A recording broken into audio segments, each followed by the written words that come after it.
안녕하세요. 절대값TV의 명품 PD 한PD입니다. 자, 오늘은 아주 매우 중요한, 어떻게 보면 지금 우리가 가지고 있는 가장 큰 문제덩어리다 라고 보시면 돼요. 자, 일단 제가 실제 현장에서 어떤 일이 벌어졌고, 자, 그 다음에 이런 것들을 분석하신 어떤 교수님이 있어요.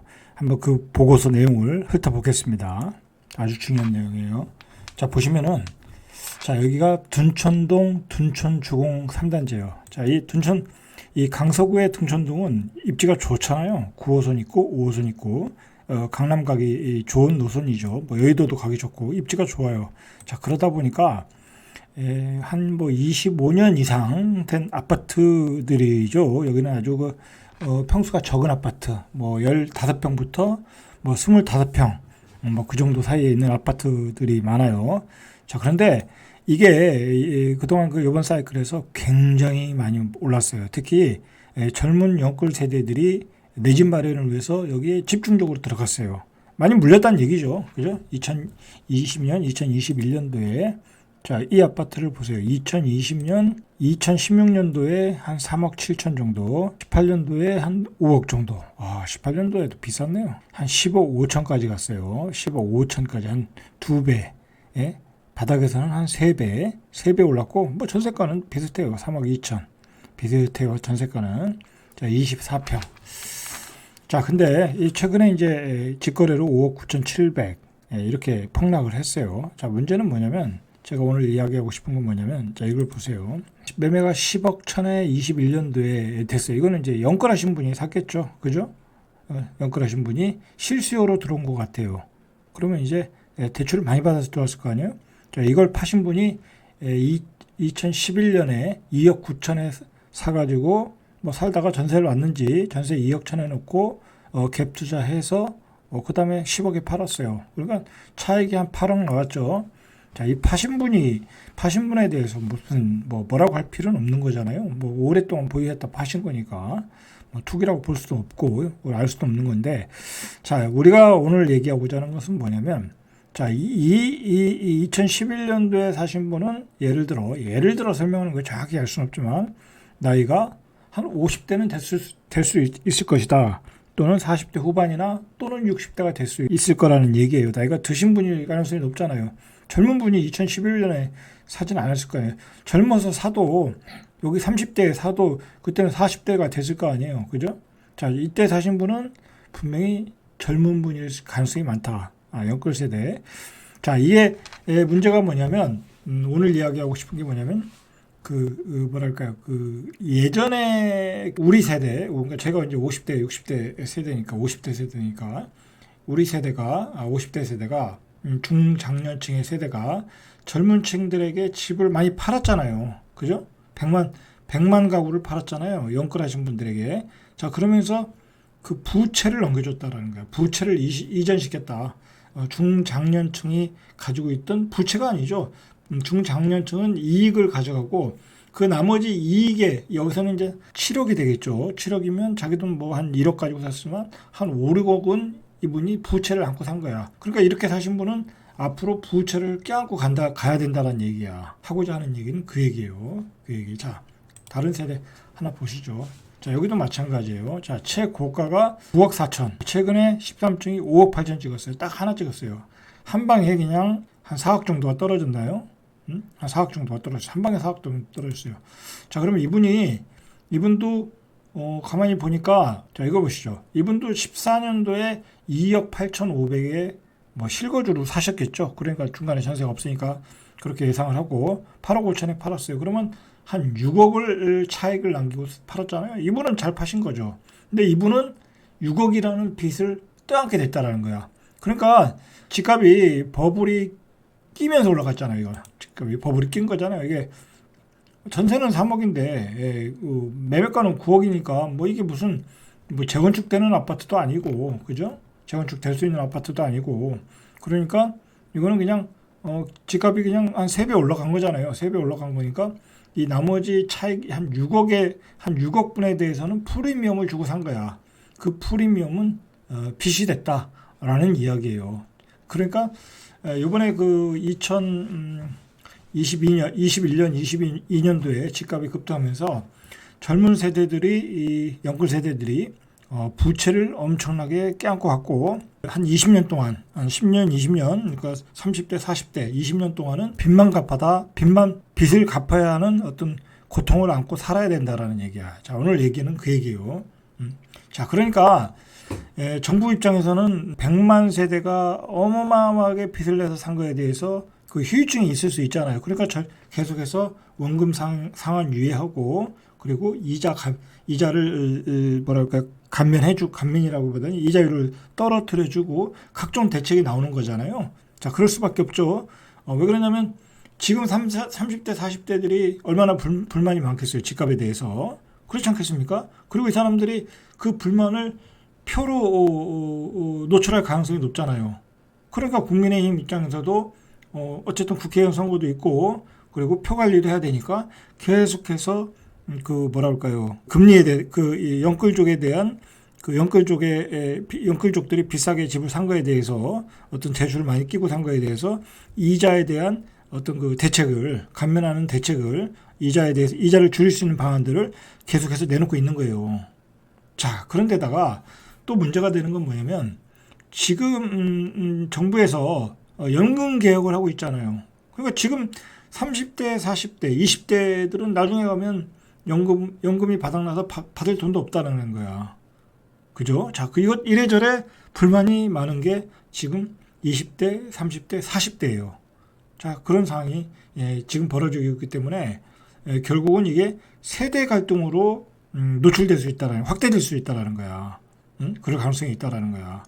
그리고 어떻게 보면 생각해 보세요. 지금 우리 경제를 강하게 끌고 가는 주체는 10대, 30대, 40대예요. 뭐 그 위에 50대, 60대는 있지만 뭐 정치하는 사람들은 나이가 많지만 기업을 하는 입장에서는 30대, 40대가 주도적인 역할을 한다고 봐야 되겠죠. 그렇지 않겠습니까? 그리고 그 사람들은 지금 사고방식이 옛날 사람들하고 틀려요. 그렇잖아요. 문화가 틀린데, 그죠? 어떤 그 디지털 플랫폼에서 자란 세대들이잖아요. 그래서 어떤 그 접근하는 방식도 틀리고, 생각하는 방식도 틀리고, 그리고 대기업도 워라밸이 높으면 그냥 자연스럽게 그냥 퇴사하고 나오잖아요. 옛날에 우리는 절대 퇴사하면 안 되는 줄 알았는데, 퇴사하고 나와서 다른 직업을 찾잖아요. 그죠? 그런 세대다. 자, 그런 세대에게 문제는 이렇게 집값이 상승을 하면서 너무 많은 부채를 떠넘겨줬다라는 거야. 우리 세대가. 자, 그게 문제가 될 수 있다라는 거야. 왜냐면 이걸 갚아 나가야 되잖아요. 이 사람들은 20년, 30년 동안에. 자, 그 얘기예요. 자, 서론은 여기까지 하고. 자, 이일의 하준경 그 한양대 교수님이 세대 간 금융과 연령 그룹별 가계 부채 리스크의 변화라는 발표를 했어요. 이게 이제 신문에서 정리해서 나온 걸 제가 여러분한테 보여드리는 거예요. 자, 문제는 이제 앞으로 연금 개혁도 해야 되고 집값 폭등에 대한 갈등도 있고 세대 갈등이 일어날 수 있다라는 얘기야.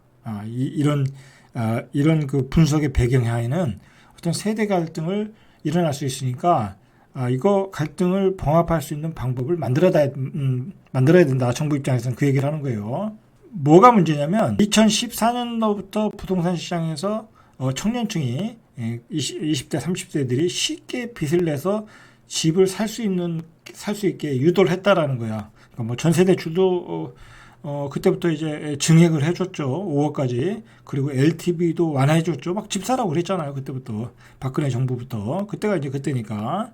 그래서 중장년층의 그 부채, 그 전까지는 이제 중장년층이 부채를 많이 가지고 있었거든요. 2006년도에 집값이 급등하면서 또 그때 부채를 많이 끼워서 샀잖아요. 그래서 물렸잖아요. 그 당시에.